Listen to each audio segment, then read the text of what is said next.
बिस्मिल्लाहिर्रहमानिर्रहीम। अस्सलाम वालेकुम डियर स्टूडेंट्स, मैं हूं प्रोफेसर फैजान गुराया। आज हम बात करेंगे एमजीटी 211 के लेक्चर नंबर 19 की। ये पिछले 4-5 लेक्चर से मार्केटिंग का टॉपिक चल रहा है। ठीक है, तो हमने प्रीवियस लेक्चर में प्रोडक्ट की बात की थी। आज हम बात करेंगे इंशाल्लाह प्राइसिंग और डिस्ट्रीब्यूशन की, यानी कि हमारी जो 4 पीस हैं: product, price, place, promotion. Product की बात हम कर चुके हैं। आज हम प्राइस की और प्लेस की बात करेंगे और फिर हमारा अगला लेक्चर जो होगा उसमें हम प्रमोशन की बात करेंगे। वैसे डिस्ट्रीब्यूशन का जो अगला लेक्चर नंबर 30 है वो भी डिस्ट्रीब्यूशन के हवाले से है। ठीक है, यानी कि प्लेस के हवाले से है। और ये चीज़ें क्या है ये भी डिस्कशन हो चुका है, लेकिन आज फिर हम बात करेंगे। वीडियो की तरफ जाने से पहले जिन स्टूडेंट्स ने अभी तक चैनल को सब्सक्राइब नहीं किया, चैनल को सब्सक्राइब कर दें। ये आपके तरफ से हमारे लिए एक इनाम होता है। ठीक है, क्योंकि हम आप इतनी मेहनत से आपके लिए वीडियोस बना रहे हैं, तो एक सब्सक्रिप्शन हमारा राइट बनता है। जल्दी से सब्सक्रिप्शन के बटन को क्लिक कर दें। अच्छा जी, हम बात करेंगे। अच्छा, एक और चीज़ बताता चलूँ, सब्सक्रिप्शन से कोई आपको नुकसान या कोई आपको वो नहीं आने शुरू हो जाएँगे, अपडेट्स नहीं आनी शुरू हो जाएँगी। सिंपली क्या है कि जो चैनल आपने सब्सक्राइब किए होते हैं, ठीक है, उसका फ़ायदा अल्टीमेटली चैनल व मुझे होगा, आपको उसका कोई ना फ़ायदा ना नुकसान है। ठीक है? तो जब आपको फ़ायदा नुकसान नहीं है, तो मेरी सब्सक्रिप्शन तो बनती है, मुझे तो ऑब्वियसली फ़ायदा होगा। तो आप जब वीडियो से फ़ायदा ले रहे हैं, तो फिर सब्सक्रिप्शन मेरा राइट बनता है। बात करेंगे प्राइसिंग की। Pricing the value which sellers receive in exchange of goods and service. क्या है कि जब कोई चीज़ एक्सचेंज की जाती है, तो उस एक्सचेंज के बदले आप कोई भी चीज़ खरीदते हैं, हासिल करते हैं, लेते हैं, जिसमें वो चीज़ आपकी मल्कियत में आ जाती है, तो उसके बदले में आपको कोई ना कोई कीमत पे करना पड़ती है, वो प्राइस कहलाती है। अब वो गुड्स आप लें या सर्विसेज़ लें। ठीक है, जिस तरह अगर आप मुझसे कॉन्टैक्ट करते हैं, जी सर आपसे पढ़ना है, ठीक है? तो पढ़ने के लिए आप कोई ना कोई फ़ी पे करेंगे, तो वो फ़ी मेरी उस सर्विस की प्राइस होगी। अब प्राइसिंग का मकसद क्या होता है? प्रॉफ़िट को मैक्सिमाइज़ करना, मार्केट शेयर इंक्रीज़ करना, साइकोलॉजिकल एडवांटेज हासिल करना, ठीक है? अपने स्टॉक को सेल आउट करना।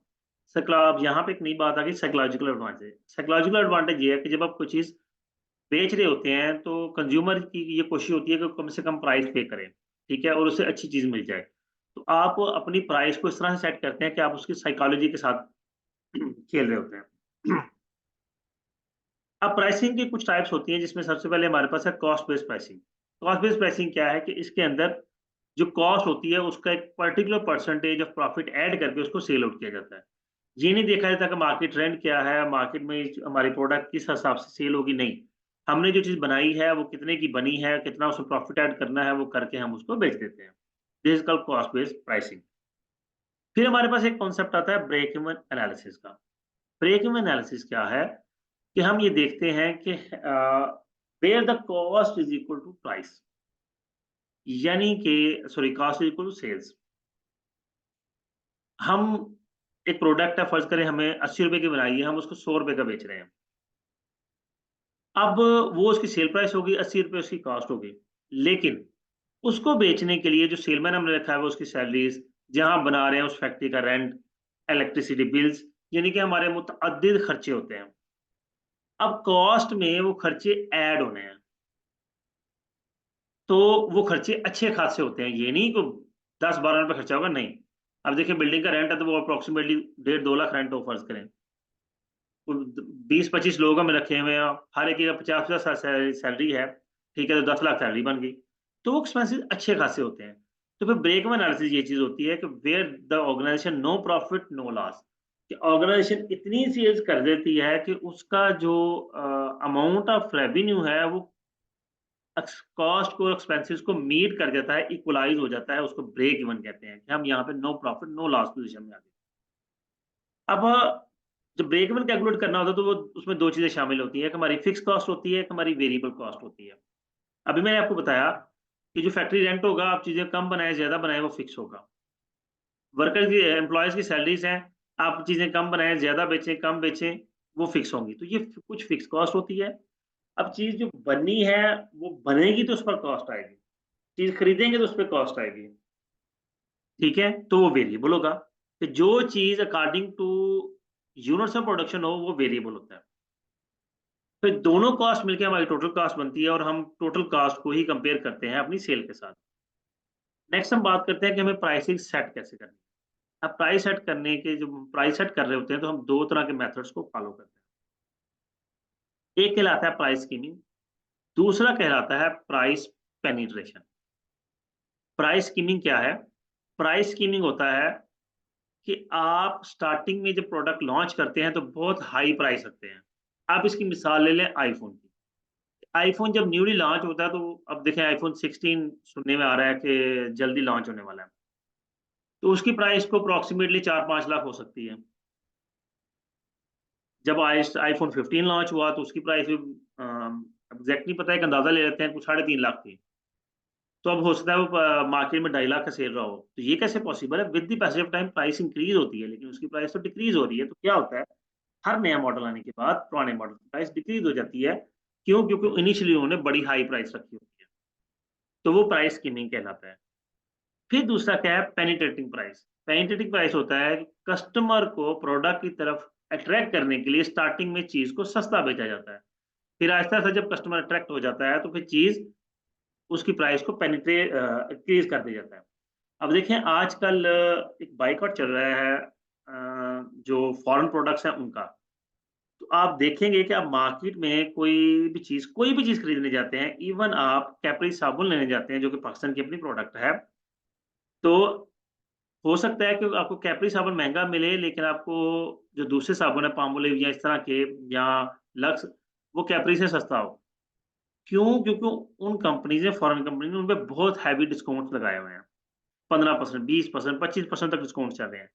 अब इसको भी छोड़ें, आप पेप्सी कोक की बात कर लें कि सब जो स्प्राइट 1.5 लीटर की है वो ₹150 में मिल रही है और गवर्नमेंट 1.5 लीटर की मेरे ख्याल ₹160-70 की मिल रही है। या नेक्स्ट कोला भी अप्रॉक्सिमेटली 150-160 की मिल रही है। तो जो पेप्सी है उससे महँगी ये पाकिस्तानी ब्रांड मिल रहा है। हालाँकि प्रोमिनेंट ब्रांड जो है वो पेप्सी है, तो महँगी पेप्सी होनी चाहिए थी। लेकिन क्या है, वो सस्ती इसलिए बेच रहे हैं, वो पेनिट्रेट कर रहे हैं ताकि लोग हमारी प्रोडक्ट पे वापस आ जाएँ। आगे चलेंगे। फिर होता है फिक्स प्राइस, हम एक ही प्राइस सेट कर देते हैं और हम पार्टिकुलरली उसी रेट पर चलते हैं, हम अपनी प्राइस को चेंज नहीं करते, ठीक है? इसकी मिसाल आप ले लें फ्यूल की। फ्यूल की प्राइस है, वो उसकी कंज़म्पशन ज़्यादा हो रही है, कम हो रही है, जो प्राइस गवर्नमेंट ने सेट कर दी है, उसी पे वो सेल होना है। उसको कम-ज़्यादा नहीं किया जा सकता। और डायनामिक प्राइस होती है कि अपनी मर्ज़ी से प्राइस को चेंज करना। यानी कि अब शॉपकीपर क्या होते हैं, आप बल्कि आप फ्रूट के खरीदने चले जाएँ, तो आप साइकिल पे जाएँ तो आपको रेट और होगा, आप कार पे चले जाएँ तो आपका रेट और होगा। This is called dynamic pricing. आगे प्राइस स्कीमिंग, पेनिट्रेटिंग, इनके एडवांटेजेस खैर इतनी ज़रूरत नहीं है, चीज़ें हमने देख ली। ये देखिए उसने डायनामिक प्राइस के बाद से type of customer, type of community, location of cell point, हाँ, ये भी है। Location of cell point. आप कोई भी चीज़ आम रूटीन में आप बाय को कपड़ा ही बाय करते हैं, तो आप वही कपड़ा किसी अच्छे ब्रांड तो खैर नहीं, हम कहेंगे कोई ऐसी अच्छी मार्केट में एक्सपेंसिव प्लेस पे चले जाएँ। जैसे अगर मैं गुजरांवाला में हूँ तो हमारे यहाँ पे सैटेलाइट बहुत एक्सपेंसिव प्लेस है। तो वही कपड़ा मैं अगर मेन मार्केट से, जनरल मार्केट से खरीदूँ तो मुझे वो अगर 2500-3000 का सूट मिल जाएगा, तो वही सेम स्टफ, सेम कंपनी, हर चीज़ मुझे सैटेलाइट से कम 5 से 6000 में मिलेगा। क्यों? क्योंकि वो लोकेशन उस तरह की है। वहाँ पे रिच लोगों ने बाय करने आना है। तो फिर जब रिच लोगों ने बाय करने आना है तो फिर उनकी प्राइस भी रिच होगी, वहाँ पे शॉप्स के रेंट भी ज़्यादा हैं, ईच एंड एवरीथिंग। खैर आगे चलेंगे। आगे बात आ गई डिस्ट्रीब्यूशन की। डिस्ट्रीब्यूशन क्या है? Getting products from producer to consumer is the next element of marketing. कि हमें प्रोडक्ट कंज्यूमर तक पहुँचानी कैसे है? अब प्रोडक्ट बन गई, उसकी प्राइस सेट हो गई, अब उसको करना है हमें डिस्ट्रीब्यूट, यानी कि हमें कंज्यूमर तक पहुँचाना है। अब उसके लिए कई डिस्ट्रीब्यूशन चैनल्स हो सकते हैं कि जो मैन्युफैक्चरर ने बनाई उसने होलसेलर को दे दी, होलसेलर ने रिटेलर को दे दी, रिटेलर ने कंज्यूमर तक पहुँचा दी। या फिर मैन्युफैक्चरर ने बनाई, उसने डिस्ट्रीब्यूटर को दी, उसने होलसेलर को दी, उसने रिटेलर को दी, उसने कंज्यूमर तक पहुँचा दी। या तीसरा क्या है, मैन्युफैक्चरर ने बनाई, उसने डिस्ट्रीब्यूटर को दी, डिस्ट्रीब्यूटर ने रिटेलर तक पहुँचाई और फिर उसने कंज्यूमर तक पहुँचा दी। तो कई तरह के मेथड्स हैं। अब आगे बात करेंगे, ये मैंने चैनल्स बताया आपको, डायरेक्ट डिस्ट्रीब्यूशन टू कंज्यूमर, हाँ, डायरेक्ट डिस्ट्रीब्यूशन होती है जिस तरह आजकल ब्रांड की अपनी ब्रांचेज़ हैं। ये जो कपड़े के ब्रांड्स हैं, जूतों के ब्रांड्स हैं, ये इनकी अपनी ओन ब्रांचेज़ हैं, इनको फैक्ट्री से जो प्रोडक्शन सेल्स हैं, जो मेन कंपनीज़ हैं, वही में हैंडल कर रही हैं, वही एम्प्लॉइज़ को सैलरीज़ भी दे रही हैं, सारा कुछ वही कर रही हैं। तो डायरेक्ट कंज्यूमर को सेल की जाती है, वाया डिस्ट्रीब्यूशन सेल की जाती है, वाया होलसेलर सेल की जाती है, सेल्स एजेंट या ब्रोकर्स को 2 चीज़ें सेल की जाती हैं। कई चीज़ें हो सकती हैं। खैर आगे ऐसा जितना कोई नहीं है, ठीक है? जी स्टूडेंट्स नेक्स्ट बात करते हैं, लेक्चर नंबर 30 है जी, वही हमारा चल रहा है। अब बात करते हैं थोड़ी-सी ये चीज़ें क्या हैं? एजेंट या ब्रोकर क्या होता है? Agent and broker never actually own the merchandise they sell. Agent या ब्रोकर किसी के बिहाफ़ पे चीज़ बेच रहा होता है। उसकी चीज़ अपनी ज़ाती नहीं होती। अब जिस तरह आप एजेंट ब्रोकर को आसान लफ्ज़ों में अगर समझना है तो प्रॉपर्टी का समझ लें, कि प्रॉपर्टी के ब्रोकर जो हैं या एजेंट जो हैं, हम उसके पास जाते हैं जी हमने अपनी प्रॉपर्टी सेल करनी है। अब प्रॉपर्टी मेरी है, मैं सिर्फ़ उसे इन्फॉर्म करके आया हूँ कि I want to sell my property. वो कहता है ठीक है जी आप नोट वगैरह करवा जाएँ, अपना कॉन्टैक्ट नंबर दे जाएँ, कोई मेरे पास पार्टी हुई तो मैं इंशाल्लाह आपको बता दूँगा। वो आता है आपकी प्रॉपर्टी विज़िट करके चला जाता है ताकि उसे अपने कस्टमर को बताने में आसानी हो। किसी को कस्टमर मिलता है उस रेंज में जो प्राइस मैंने बताई है जी मैंने अपनी प्रॉपर्टी 1.5 करोड़ में सेल करनी है। तो उसके रेंज के आस-पास जब कस्टमर मिलता है तो वो कस्टमर को लेके मेरे पास आ जाता है। अब कस्टमर से मेरी डीलिंग हो गई है, एजेंट को डील कर लेता है, बातचीत कर लेता है, मुझे बताता है जी वो 130 में कस्टमर कह रहा है जी। मैं एग्री होता हूँ, यही होता है, जो भी रेट तय होता है जी 140 में रेट तय हो गया। तो अब मुझे मेरे पैसे मिल गए, उसने अपनी प्रॉपर्टी ले ली जिसने खरीदनी थी, लेकिन वो सेंटर में एजेंट ने क्या किया, उसने कुछ कमीशन मुझसे ले ली, कुछ उससे ले ली और वो उसका इनकम हो। एजेंट ये काम करता है, अब ना उसकी प्रॉपर्टी दोनों तरफ मल्कियत नहीं बनी। मेरी मल्कियत थी किसी और को चलेगी, एजेंट ने अपनी कमीशन ली, वो साइड पे हो गया। होलसेलिंग में क्या होता है कि बल्क में चीज़ें बाय की जाती हैं, बड़े पैमाने पे, ठीक है? ये बड़े पैमाने के सेलर्स होते हैं, ये चीज़ें डायरेक्ट फैक्ट्री से बाय करते हैं और फिर इनको रिटेलर्स को सेल आउट करते हैं। Merchant wholesaler, independent wholesaler who takes legal possession of goods produced by the variety of manufacturer. Manufacturer जब चीज़ डायरेक्टली खरीदता है और फिर चीज़ों को आगे सेल आउट करता है। अब मर्चेंट होलसेलर के आगे टाइप्स हैं, मैं थोड़ा-सा आपको इनके बारे में बता दूँ। एक है जी हमारे पास, इनको हाइलाइट भी कर लेते हैं। Full service merchant wholesaler, merchant wholesaler who provide credit, marketing and merchant service in addition to traditional buying and selling. यानी कि उसने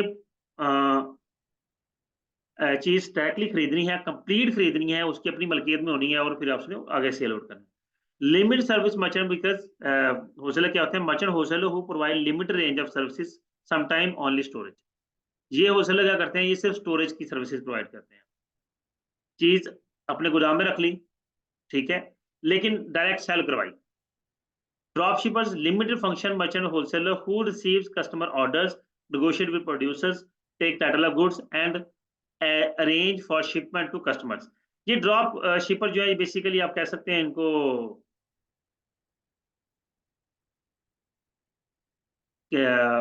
जिनका काम सिर्फ ये होता है कि इन्होंने कस्टमर से बात करनी है, डील करना है और प्रोड्यूसर्स का रेट तय करना है और चीज प्रोड्यूसर से डायरेक्टली उठा के कस्टमर को दे देनी है। ये कमीशन वाला मामला यही है, ठीक है। हाँ, रैक जॉबर्स वो लोग हैं जो सिर्फ डिस्प्ले रखते हैं।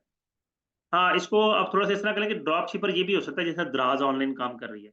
तो दराज पर चीज़ें मौजूद हैं, आप ऑर्डर प्लेस करते हैं दराज पर, ठीक है? ऑर्डर दराज अपने कोरियर चार्जेज़ लेता है और शिपमेंट डायरेक्टली मैन्युफैक्चरर से या मेन बंदे से ही आती है। रैक जॉबर्स आप जिस तरह किसी डिज़ाइनर के पास चले जाएँ या किसी कोई अपनी मर्ज़ी का सूट या कोई आपने कोई मैक्सी इस तरह का सूट या कोई शेरवानी वगैरह स्टिच करवानी है, तो आप डिज़ाइन देखते हैं जाके। आपको डिज़ाइन वहाँ पे डिस्प्ले नज़र आते हैं। आप उसे ऑर्डर दे के आते हैं। अब जो बंदे ने डिस्प्ले लगाया है, उसने सिर्फ़ डिस्प्ले लगाया हुआ है, वो खुद नहीं बनाता। उसका ये किसी और की प्रोडक्ट थी। उसने डिस्प्ले में आपसे डील की, अब आगे उसको ऑर्डर दिया, चीज़ बनवा के आपको हैंडओवर कर दी। तो ये रैक जॉबर्स होते हैं। जी, आगे बात करते हैं distribution strategies. Distribution strategy is the company's overall plan for moving products to buyers and it plays a major role in the company. ये जो डिस्ट्रीब्यूशन स्ट्रैटेजी है, एक कंपनी का ओवरऑल प्लान होता है for moving product to buyers, ठीक है? कि किस तरह हमें प्रोडक्ट बायर तक पहुँचानी है। अब इसमें हमारे पास 3 तरह की चीज़ें आती हैं, इंटेंसिव डिस्ट्रीब्यूशन है, एक्सक्लूसिव डिस्ट्रीब्यूशन है और सिलेक्टिव डिस्ट्रीब्यूशन। इंटेंसिव डिस्ट्रीब्यूशन क्या होता है? Where the market is saturated with the product almost certainly needs a long distribution channel, ठीक है?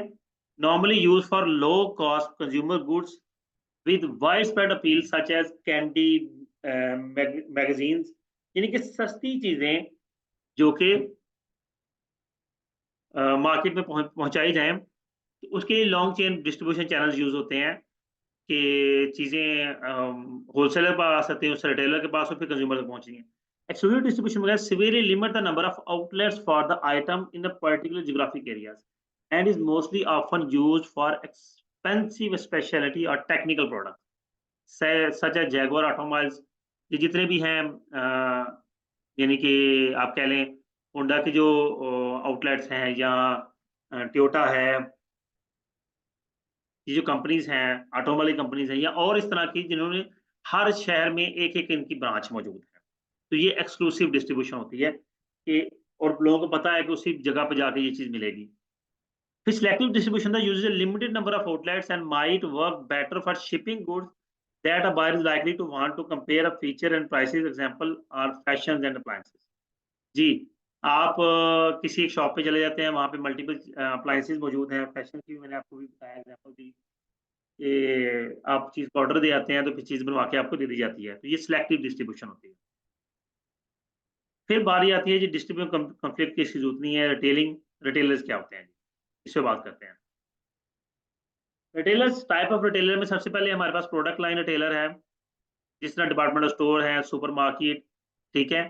ये पूरी-पूरी प्रोडक्ट लाइन्स हमारी रखते हैं। हाइपर मार्केट हैं, ये सारे प्रोडक्ट लाइन रिटेलर्स हैं, ठीक है? अच्छा, category killers के name are super stores such as Toys R Us or Office Depot that dominate a market by stocking every conceivable variety of particular line of merchandise। यानी कि किसी खास line के प्रोडक्ट्स हों, जिस तरह टॉय शॉप लगा है तो वहाँ सिर्फ टॉयज मिलेंगे, ठीक है? शूज़ की शॉप लगा है तो वहाँ सिर्फ शूज़ मिलेंगे। This is the category killers की पर्टिकुलर कैटेगरी मिलनी है। आगे आता है scrambled merchandising, retail practice for carrying any product that are expected to sell well regardless of stores original product offering. Scramble merchandising की सबसे बेस्ट मिसाल आपके मोहल्ले में किराना स्टोर है। उसने किराने की चीज़ें भी रखी हुई हैं, उसने कुछ मेडिसिन भी रखी हुई हैं, पैनाडॉल, सेफ्ट्रॉन, इस तरह की 2-4 चीज़ें भी उसने रखी हुई हैं। उसने कुछ टॉयज़ वगैरह भी रखे हुए हैं, ठीक है? साथ बाहर उसने बर्गर का एक स्टॉल भी छोटा-सा लगाया हुआ है, रात को बर्गर भी बेच रहा है। तो this is the scramble merchandising कि मल्टीपल चीज़ें एक ही जगह पे बेची जा रही हैं। सर्दियों में कैप्स वगैरह भी रख लेता है। उसके बाद आ गया bargain retailers. Retailer carrying a wide variety of products at bargain price. जी, बार्गेन रिटेलर्स जहाँ पे आके चीज़ें या तो बार्गेन की जाती हैं, यहाँ पे चीज़ें सस्ती बेची जाती हैं। जिस तरह कटलेट कट प्राइस शॉप्स होते हैं, डिस्काउंट हाउसेज़ हैं, ऑफ प्राइस स्टोर है, ठीक है? फैक्ट्री आउटलेट, वेयरहाउस क्लब, ये वो जगह हैं जहाँ पे चीज़ें प्राइस से बहुत कम कीमत पर सेल आउट होती हैं। Convenience store, retail store offering easy accessibility, extended hours and fast service। Example है 7-Eleven सर्कल के, अच्छा ये कोई एग्जाम्पल उसमें दी हुई है। तो कन्वीनियंस स्टोर जो है जिस तरह आप ये कुछ मेडिसिन के स्टोर्स हैं जो 24 आवर्स 24/7 ओपन होते हैं, ना कि जो फार्मेसीज हैं। अब ये फार्मेसी कन्वीनियंस स्टोर के कहलाएगा। इजी एक्सेसिबिलिटी है कि मेन रोड पे मौजूद है और एक्सटेंडेड आवर्स 24 आवर्स, जब भी आपको चीज़ चाहिए आप चले जाएँ। फिर इसमें आप आ जाएँ, ये जो नादरा के ऑफिसेज़ हैं, वो भी 24/7 ओपन होते हैं। वो भी कन्वीनियंस ये कैटेगरी में आ जाते हैं। इसके बाद आ गया हमारे पास फिजिकल डिस्ट्रीब्यूशन। ये भी कुछ खास नहीं है, ठीक है छोड़ें। ट्रांसपोर्ट ऑपरेशंस सिंपल है, trucks, rail, bus, water carrier, airport, no issue. जी, नेक्स्ट हम बात करेंगे प्रमोशन एक्टिविटी आ गई और प्रमोशन को मेरा ख़्याल है हम अगले लेक्चर में ही डिस्कस करते हैं प्रमोशन स्ट्रैटेजी के हवाले से। जी, स्टूडेंट्स ये आपका लेक्चर नंबर 19, 29 और 30 था। उम्मीद करता हूँ अंडरस्टैंडिंग होगा। वीडियो को लाइक करना, कमेंट करना, वीडियो को लाइक लाज़मी किया करें, कमेंट लाज़मी किया करें और चैनल को सब्सक्राइब करना हरगिज़ ना भूलिएगा। अपना ख़्याल रखिएगा। अल्लाह हाफ़िज़।